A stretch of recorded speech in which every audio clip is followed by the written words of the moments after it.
DNA merupakan persenyawaan kimia yang paling penting pada makhluk hidup yang membawa keterangan genetik dari sel khususnya atau dari makhluk dalam keseluruhannya, dari satu generasi ke generasi berikutnya.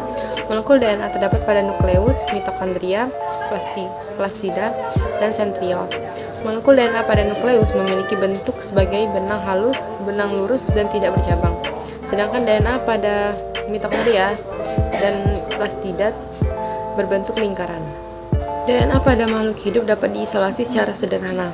Pengisolasian DNA secara sederhana dapat dilakukan dengan memecah dinding sel, membran plasma, dan membran inti baik secara mekanik maupun secara kimiawi.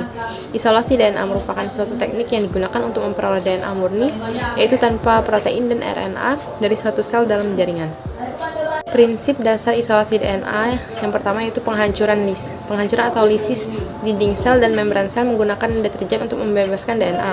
Yang kedua, degradasi protein menggunakan proteasa berfungsi mendegradasi protein.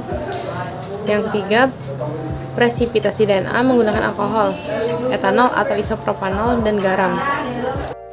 Berikut merupakan hasil percobaan isolasi DNA. Isolasi DNA berupa teknik yang digunakan untuk memperoleh DNA murni, yaitu tanpa protein dan RNA dari suatu sel dalam jaringan. Mengisolasi DNA dapat dilakukan secara sederhana dengan memecahkan dinding sel, membran plasma, membran inti baik secara mekanik maupun secara kimiawi.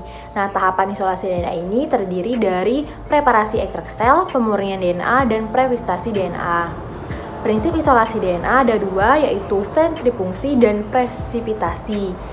Sentrifugasi berupa teknik untuk memisahkan campuran berdasarkan berat molekulnya. Molekul yang mempunyai berat molekul besar akan berada di bagian bawah tabung, dan molekul ringan akan berada pada bagian atas. Presipitasi berupa langkah yang dilakukan untuk mengendapkan suatu komponen dari campuran. Proses isolasi DNA ini diawali dengan proses ekstraksi DNA. Hal ini bertujuan untuk memisahkan DNA dengan partikel lain yang tidak diinginkan. Untuk mengeluarkan DNA dari sel dapat dilakukan dengan memecahkan dinding sel, membran plasma, dan membran inti. Secara kimiawi dapat dilakukan dengan pemberian deterjen. Penambahan garam dan sabun bertujuan untuk melisiskan membran inti untuk mengeluarkan DNA. Nah, pada saat proses penghancuran terjadi pelepasan senyawa polifenol dan polisakarida. Polifenol yang teroksidasi akan terikat kovalen dengan DNA, sedangkan polisakarida mengalami kompresifasi dengan asam nukleat dengan penambahan alkohol. Terbentuk matriks seperti lem. Hal ini menyebabkan DNA menjadi kental. Nah, presipitator DNA terlihat seperti serabut putih yang terkumpul di atas larutan karena massa jenis air.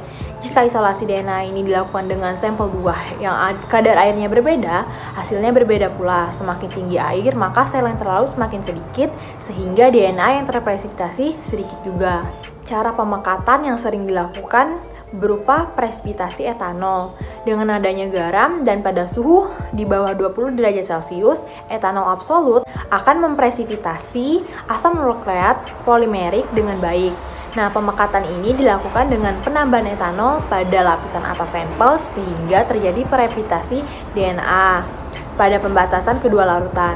Nah, selain itu, garam juga berperan penting untuk menghilangkan protein dan karbohidrat karena garam dapat menyebabkan keduanya berpresipitasi. Dan bersama dengan deterjen, keduanya berfungsi sebagai lising vapor.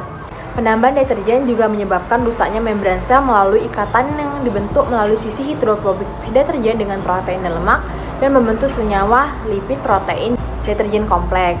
Nah, senyawa tersebut dapat terbentuk karena protein lipid memiliki ujung hidrofilik dan hidrofobik, demikian juga dengan deterjen sehingga dapat membentuk ikatan kimia. Kesimpulan dari percobaan kali ini antara lain yang pertama, proses isolasi DNA terdiri dari penghancuran atau lisis, ekstraksi atau pemisahan DNA, serta pemurnian DNA. Kedua, isolasi DNA menggunakan sampel buah pisang menunjukkan hasil positif yang ditandai dengan adanya lapisan serabut warna putih di atas permukaan larutan uji.